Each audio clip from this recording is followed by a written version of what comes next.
Holy dude. My gosh.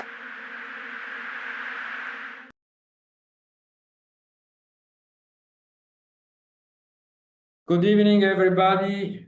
Thank you for coming. This evening, we are having a special guest from the United States of America. Christian Stepien is the Chief Technical Officer of the NUFORC, the National UFO Reporting Center, and he will tell us what it is and what it does. Christian, the screen is yours. The microphone is yours. All right. Well, thanks for the introduction, Edoardo, and it's a pleasure to be here. And it's really nice to present to all of you guys from on the other side of the ocean. Okay, let me see if I can share my screen here.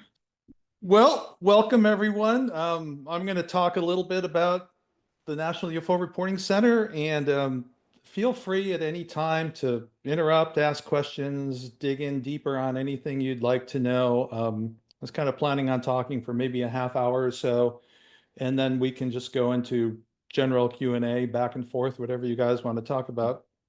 So we've been around for a while. We're actually formed in 1974. So in October of 74, we're still technically in our 50th year. And we're celebrated a big anniversary, and we hope to be around in another 50 years. So a little bit of the history of NUFORC. Back in when Project Blue Book shut down and the Condon Committee did their nonsense, and kind of the government involvement in UFOs trailed off back in the late 60s and the early 70s.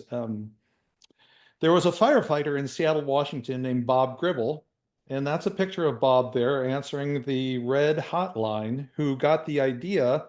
He was a Washington State MUFON member, and he got the idea to start the National UFO Reporting Center. And what he literally did was he printed rolls of red stickers that said, they were about 3 inches by 2 inches. They said National UFO Reporting Center on them, and had a phone number, 206-722-3000. And he mailed these stickers along with a letter to all of the law enforcement agencies, all of the airports, all the FAA regional offices, air traffic control centers that he could think of. And sure enough, it worked. These people took that sticker, stuck it by their phone, and when somebody reported a UFO or saw something, the calls started flooding in. So from 74 to 94, Bob pretty much ran the hotline, took a lot of mainly reports over the phone. Reports were also mailed in, and he kept a big filing system of all that stuff, and recorded a lot. You can actually go on our website on the data bank, and you can listen to some of Bob's calls where he talked to some of the witnesses from back in that time frame. And it became pretty much the de facto place to report UFOs, along with organizations like MUFON and some of the other civilian organizations that were working at the time. So after 20 years of this, Bob had basically had enough, and in 1994, I was working at GTE in Seattle, and I had just started getting involved with the Washington State MUFON group. And Bob approached Peter Davenport, who is the gentleman in the blue shirt in this photo, and basically asked him if he'd like to take over. And Peter said, sure. And he's been the director ever since. So this was kind of a little get together between Peter again in the blue shirt. That's me, what I look like back in the day in the black shirt, and Bob Gribble standing behind us with his wife. And we've basically been running the center ever since. So pretty widely known out there. We get a lot of reports, and the reason we do is, I think, because of a lot of the groundwork that Bob did back in the day. And to this day, we are still probably the most recommended place, the most recommended civilian organization to report UFOs to. Couple things I got on the screen here. This is the FAA order that basically tells pilots where to report UFOs. if they've seen them, and it specifically references the National UFO Reporting Center. This is the official FAA document. This is a reference guide that was recently put out just last year by the Major City Joint Chiefs Association, which is a group of law enforcement, kind of a professional organization for police chiefs and things like that. And they also recommend the National UFO Reporting Center. As far as the general public goes, if you go to Google and type in "where do I report a UFO," you'll typically see us pop out right at the top under any paid advertising that's going on, and there's some of that going on these days. If you ask AI, things like ChatGPT, "where do I report a UFO?" it will pretty much send you to the National UFO Reporting Center. So it's pretty easy for people to find us, and that's why we continue to this day to get, massive volumes of reports coming in every day. What do we do? It's pretty much what our title says. We take UFO reports. We take reports over the hotline, and Peter still answers the hotline to this day. He's been answering it for 30 years, and I've joked with Peter, he's probably talked to more UFO witnesses than any other person on the planet, simply because he gets, something like anywhere from 20 to 50 calls a day coming into that hotline. We also have the online report form. This is really where Peter refers people to actually, if they call the hotline, to go in and file a report, or people find us online and they can fill out a report, with all the standard information, date, time, duration. We have a lot of check boxes about characteristics of the report. Was it moving? Did it shut down your cell phone? Were there entities seen? All kinds of pieces of data that we collect. So what happens is those reports come into the center, and at this point, I am actually manually reviewing every one of them, watching every video, looking at every photo, and we classify them. So we kind of break them into categories of, is it something we can easily identify? Something like it's a Starlink rocket launch or Starlink satellite train or something like that. Is it something that is not easily identifiable? Is it something that we consider anomalous? Something like a bright light in the sky that suddenly makes a right angle turn and jolts off and, at instantaneous speeds. And then we also have a group that we classify as kind of our best reports. And if you go on our website and look, you'll see a section under the data bank that says highlighted reports. And you can scroll through those. So then once those are done, that's all done on a local system here. We download those all and do all that work on a PC. We basically publish to the website so that the world can see the reports. We're basically we used to be kind of tardy with that. Sometimes we'd publish every couple weeks. Sometimes it got as far as a month, but at this point in our existence, we are publishing pretty much every day and keeping the site very much up to date. We will make data available to researchers. We've worked with the RAND Corporation. We've actually worked with Aero. We've worked with other groups that just want to get raw data. So you can come to us and request raw data, and we'll evaluate your project and basically send you what you're looking for, if you agree to some conditions, which are basically not to redistribute it, keep it private, and credit us.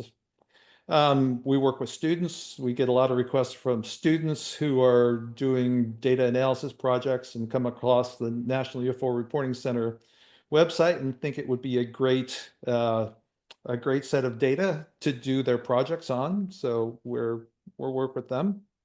And then we do PR. We do interviews. Peter obviously has done scores of interviews throughout his career. He's kind of taken a step back from that lately. And I'm pretty much doing more of them. Things like podcasts. We've been on some of the national TV news shows. We also do cooperate with things like the Discovery Channel or Netflix might reach out to us and ask for permission to use some of our videos and some of the UFO documentaries that they produce. And we generally cooperate with that. And again, we try and basically I think one of the major things that, differentiates NUFORC from some of the other either privately owned or, or nonprofit organizations is that we do just push the data out there. We don't hide it behind a paywall. We put it out for the world to see on our website. Some quick stats. At this point, we have about 190,000 case records in our database. Of those, 150,000 are out on the website. And you can scroll through, you can go in and look by country, by state, by shape, by time. You can pretty much go in and find whatever you're looking for, hopefully. Some of the statistics, the kind of trends of what we're seeing. About 25% of the reports that come in, we reject because of various reasons. I'm sure as UFO researchers, you've had your fair share of nonsense coming in reports, but still 75%, I think, is a good, most of the reports are from people who've seen something that they can't explain, and they're very sincere, and they're just looking either out of a sense of civic duty to report it somewhere, or they're looking for an explanation. They want to know, what did they see? It's for some of these people, it's a life-changing event to see some of these things. About 25% of them we can identify just off the bat by looking at the picture or the description. Again, those are things like, Starlink satellite trains, certainly rocket launches from Vandenberg Air Force Base here in California, or from Cape Canaveral, which are extremely dramatic. When there's a dramatic rocket launch, our report volume goes up that day, and we'll just get flooded with those, despite the fact that we have on our report form very clear instructions on what a rocket launch looks like, and not to report it. People still send those in. About 15% are the ones that we say, yeah, there's something really weird there. That's an interesting one. Those are the ones, like I was describing, where something made some maneuvers that can't be explained by standard aircraft or anything human made. And then about 5% are the ones that we really think are the most dramatic. These are the ones where people are seeing, huge triangles hovering over their head. They're seeing big, giant orbs of light, over the fence behind their house. Really dramatic stuff. Flying, so, a lot of the reports that come in, we still get a lot of reports from people, elderly people, telling us, who want to tell their stories about what they saw back in the 60s and 50s, even about flying saucers, when flying saucers were very common. So we get a lot of those reports. So as far as the 25% we can explain, I just got some brief kind of stats and graphs here that I could show you guys, but drones are the number one that we think. And in particular, with the big drone flap that we had here in the US back in December and November, I'll talk about that a little bit later. We see a lot of those. Rocket launches certainly get misidentified. Aircrafts, balloons, Chinese lanterns, Starlink. Again, I think you guys are probably all familiar with these types of things that people send you pictures of or describe and are easily identified. But that's 25% of them. There's still the other 75% that are, we really don't know what they are. Or you can't really make a snap judgment just based on the report that people sent in. We also do classify these by probability. Is it something we're certain of? Is it something that is probably what we think it is? Or is it just a possibility? So we got 3 levels of classification. And then just some statistic on shapes, what we're seeing. And again, this is in some of the more recent reports from last year and this year, primarily orbs. Orbs are everywhere these days, from, small orbs hovering, up in the sky, to huge things that are just extremely anomalous. Lights are very commonly reported, circles, but the triangles are still a big chunk of what people see. discs are kind of falling out, and you can see some of the other shapes that we classify things into here. And there's certainly some overlap between these shapes, circles versus orbs versus ovals. It's sometimes a hard distinction to make, but that's those are the categories we sort things into. So what have we been up to lately? Over the last couple of years, we completely redid the website. I don't know if probably some of you used to look at our website back in the day, and it was a very text-based system. We were, actually one of the first organizations to have a website back in 95, 96, that time frame. So this has been completely redone. We've got a nice map that you can scroll around, interactive map. We've got a gallery where you can look at all the cool drawings people have sent us over the years, file reports, of course, make a donation. I love when people hit that button. We've also, this is new to us. We have investigators now. This is, this just started last year, really, where before that time frame, we would sometimes refer reports to MUFON or some of the other organizations that do investigations, but we're starting to do that on our own now. So these are primarily ex-MUFON FIs that have come to us and want to get involved, and they will call up the witness, do an interview, make calls to the local FAA office, airports, check flight radar, and try and come up with an explanation for what somebody saw. Now, they're certainly going after the most dramatic cases to start with, because it's still a limited set that we have the bandwidth to process. But and what they're finding for the most part is that, yeah, it looks like a genuine UFO that these people saw. Things that we're going to be tackling over the near term is, of course, we're trying to expand our investigative team. We're going to be working on some improved search capabilities on the website so that you can really do a full text search and search for anything based on any word. We're putting together a new computer where we can run some local large language models.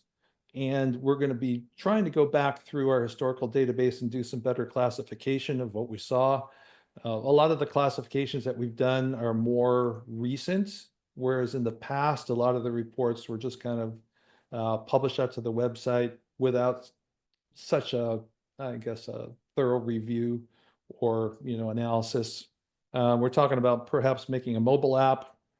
And of course, I saw Luca out there. We're very interested in working with Luca on the USVAS project, which would be great, I think, for us to be able to feed our reports into that, get some analysis back on what the system can cross-reference as far as, air traffic, weather conditions, that kind of stuff. Okay. So I'm going to talk a little bit about just some of the activity we've seen recently. I'm sure you've all heard about the drones that we're seeing, the New Jersey drones that were all over the news in the United States and probably were in the news in Europe as well. About November, we usually get, I'd say 20 to 30 reports a day. Suddenly, I mean, almost overnight, it went to 100. So this was a real flop where there was really a lot of bizarre things going on all of a sudden. So our report volume quadrupled or tripled in a very short amount of time because people, not only in New Jersey, not over in the East Coast, but all over the country, really, and sometimes all over the world. And there were reports from Europe. We're seeing these anomalous drones, and some of the statistics and some of the characteristics of them, they were huge. There's this described as the size of cars or SUVs. They were evasive. They did not want to be seen. They did not want to be captured. People had seen up to 50 at a time. There are literally thousands of sightings all over the place. They could stay up for 6 to 8 hours at a time. Some of the really interesting, unique things that were sent in some of the reports to us were people described a lot of these as silent, which most drones which fly by, you can hear them making a whirring or a buzzing sound. And some of the people even described them as, it almost sounded like they were playing a recording of a drone. Like it didn't sound real. It sounded like it was coming out of a speaker, kind of implying that maybe it was something else masquerading as a drone. They were breaking the law by every drone in the United States is required to always be broadcasting what's called a remote ID, which is a signal that can be picked up and tells you who the drone operator is, what the drone model is, and what it's doing. None of that was happening. They were flying all over restricted airspace, the Picatinny Arsenal, Langley Air Force Base. And, prior to the big flap here, they were seen widely in the UK or some of the US air bases in the UK.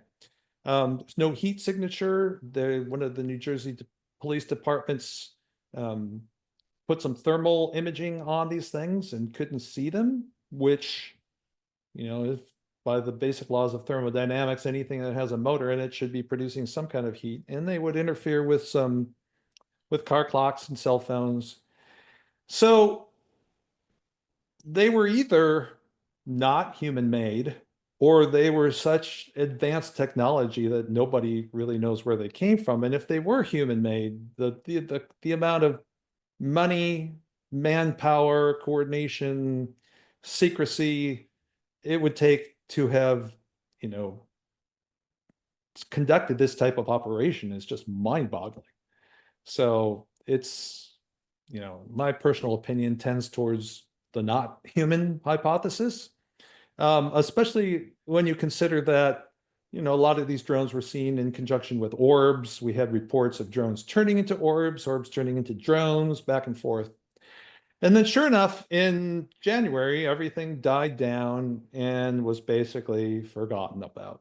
It got out the news cycle, and now nobody's really talking about this anymore, which is similar to something that happened back in 2019, 20. There was a similar drone flap over Nebraska and Colorado where these things were seen again in massive numbers.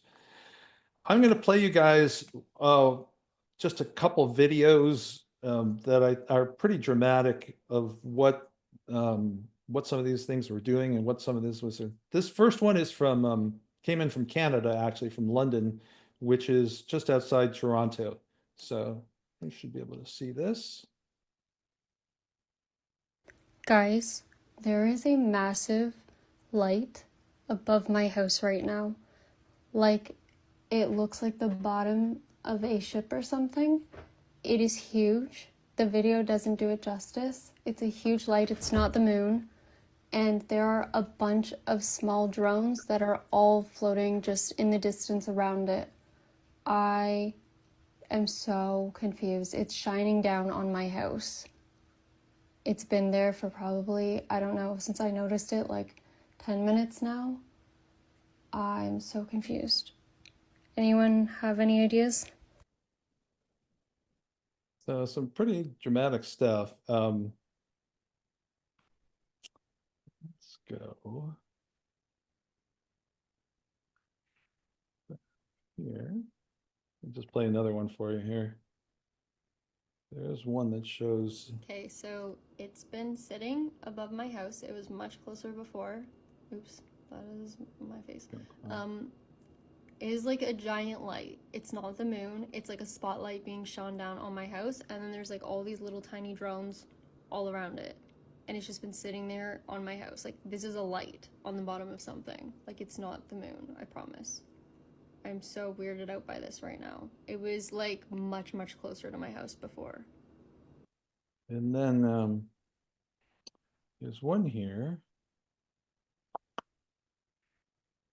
that shows kind of the object flying away, which is, so this is the same person, the same camera. And she also said that this one interfered with her cell phone somewhat in her. So that's the object taking off. Okay.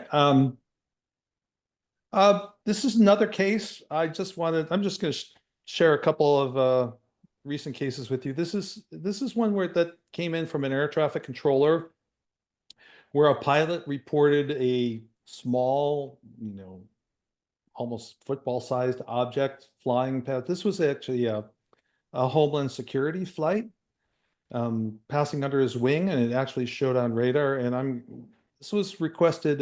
We did a request through the Freedom of Information Act, and were able to get the actual communications between the controller and the pilot. And we actually got the radar data, which is currently undergoing. LA Center, Troy 2-1. Troy 2-1, go ahead. It's not weird, but I just had something pass underneath my wing, maybe like a football-sized object right underneath our wing.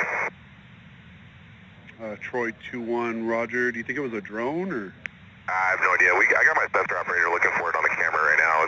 We'll see if we can find it. But it's like a dark gray cylindrical object, and it was probably the size of a football, and it passed maybe 10 feet under our right wing.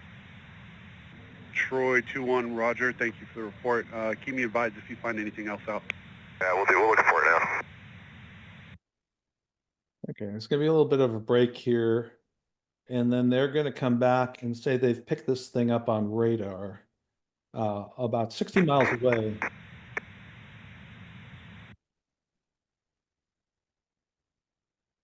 Sector 15, Bakersfield, VFR point out.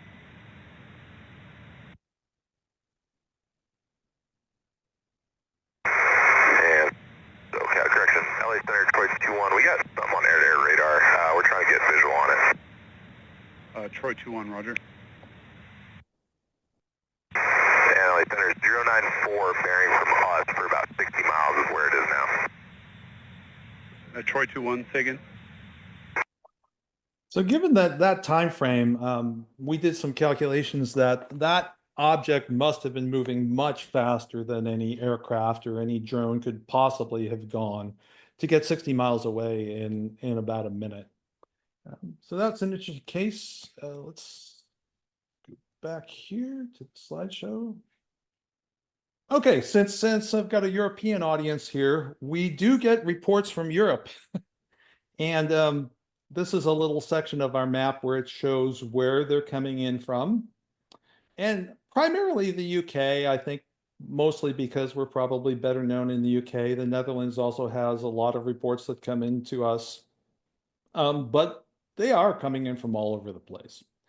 And I picked out a few here to show you guys what are some of the more dramatic ones. And I'll just step through these really quickly. Now, the reason we've got asterisks on some of these are the ones that have requested investigations. So I will put it out to the group that if anybody is interested in investigating any of these, because we don't have the manpower to go after European cases, feel free to reach out to me and I'd be happy to give you the contact information. The only thing we ask is that a report be filed with us with whatever you find out about the case. But these are definitely some interesting ones. So this is a triangle seen in April. This actually just came in a couple days ago. So this sounds like a pretty typical large triangle. Hopefully you guys can see this. I don't know if it's too small. But this was basically described it as a large mass and 3 red lights forming a huge triangle that was moving very silently and slowly. So pretty much a classic triangle case. Somebody took a video. I did try and reach out to see if we could get that, and I wasn't able to get a response on that. So that was from France. Here's Ireland. This was in March, on March 15th. And it's really nice when people do a sketch or give us a picture. But this was described it as a massive sphere-like dome that looked like metal, silent, ascending slowly and steady for 10 seconds with a massive white beam of light from the top, and then it ascended and disappeared behind the cloud. So kind of cool sighting there. Belgium from March again. Metallic object reflecting the city lights, smooth, seamless service, no visible wings, propellers, traditional aircraft, no noise. And what's interesting about this one, again, this had the classic electromagnetic interference. The phone stopped working, and it actually shut down his vehicle. So he's estimated the size is about 15 meters on a side, cigar shaped. Norway.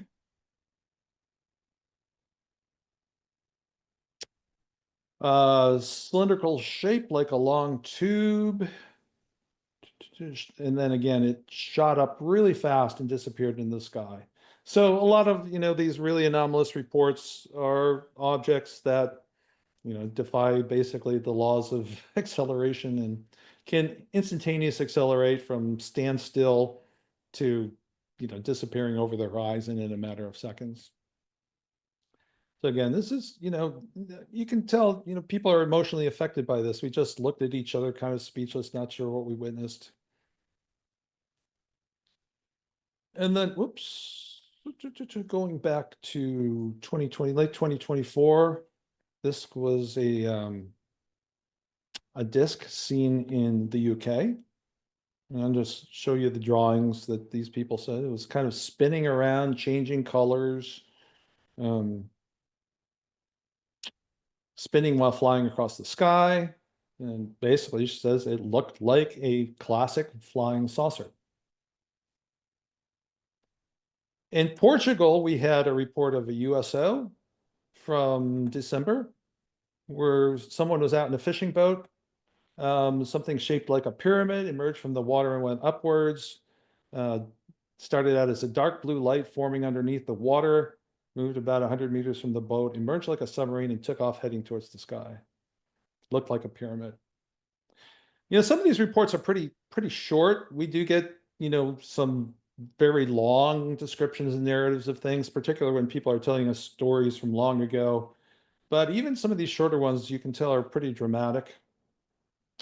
This one is kind of nice because they supplied us a great drawing of what they saw.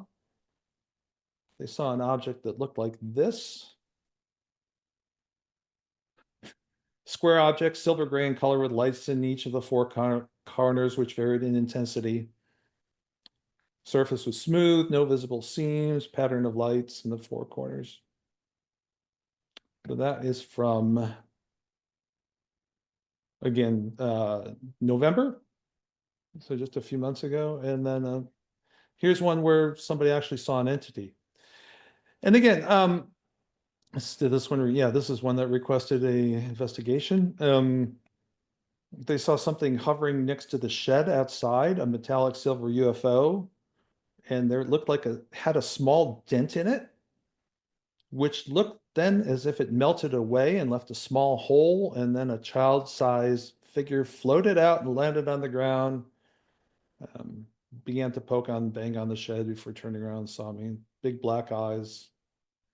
So I think at this point, I do have a lot more slides, but I'm kind of 40 minutes into it. I am going to stop here. And maybe we can take some questions or hear what you guys think about this.